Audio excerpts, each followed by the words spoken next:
Good morning. I want to share something I picked up from Bob Goff. I really enjoyed this. I hope you enjoyed it half as much as I did. Come follow me, Jesus said, and I will send you out to fish for people. That is found in Matthew chapter 4, verse 19. Bob tells a story about his son Adam, and he learned to fly a plane when he was in high school. I find that very interesting. He got his pilot's license just a short time before junior prom. You could say things have changed a bit. I don't think they let 16, 17-year-olds fly planes around.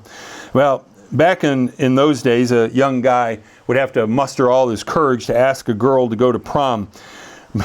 Bob says, in my case, it was more of a beg than an ask, and the conversations were very brief. She would say no, and I would end up going solo. One girl, Paula, surprisingly did say yes to Bob, but then she got a better offer a few days later. Well, that stinks. These days, he says, the big ask the girl to prom moment is a battle of who can come up with the most over-the-top way of making their request. They jokingly call it promposals. Promposals. It's pretty impressive. So this is what his son Adam did. Adam didn't have a girlfriend, but there was a girl that he wanted to go to prom with, but he thought, I got to make the big ask and impress her.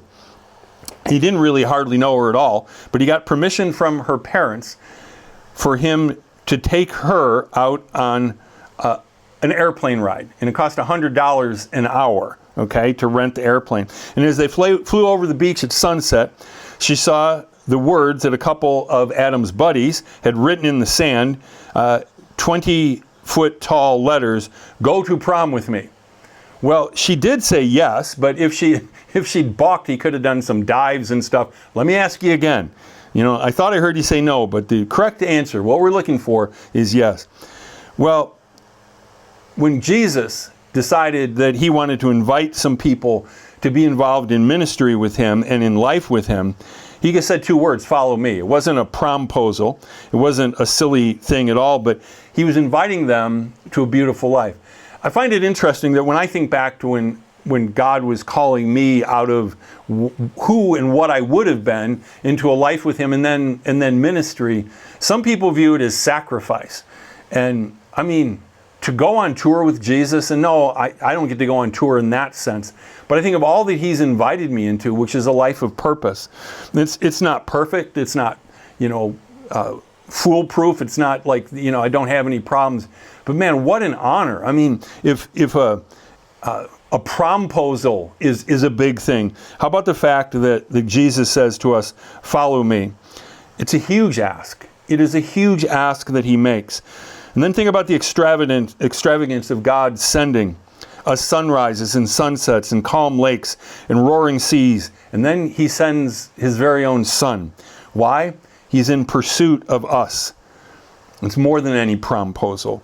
It's the ultimate act of creativity and imagination and sacrifice ever put on display. And all we have to do is say yes. This past Sunday, I preached out of Revelation chapter 2 and 3. And one of the most famous verses in the Bible is found in Revelation 3:20. Behold, I stand at the door and knock. If anyone will open the door, I will come in and have dinner with you as a friend. That is what Jesus is wanting. And he said this to the church at Laodicea, a church that he made a lot of corrections with, but he made clear, those I love, I correct. So, friend, today, Jesus is making a proposal to you. And he's saying, I really want to be your friend.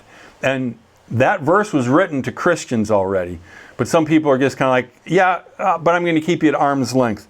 Jesus wants you to open the door to your life, and he wants to hang out with you like having dinner with a friend.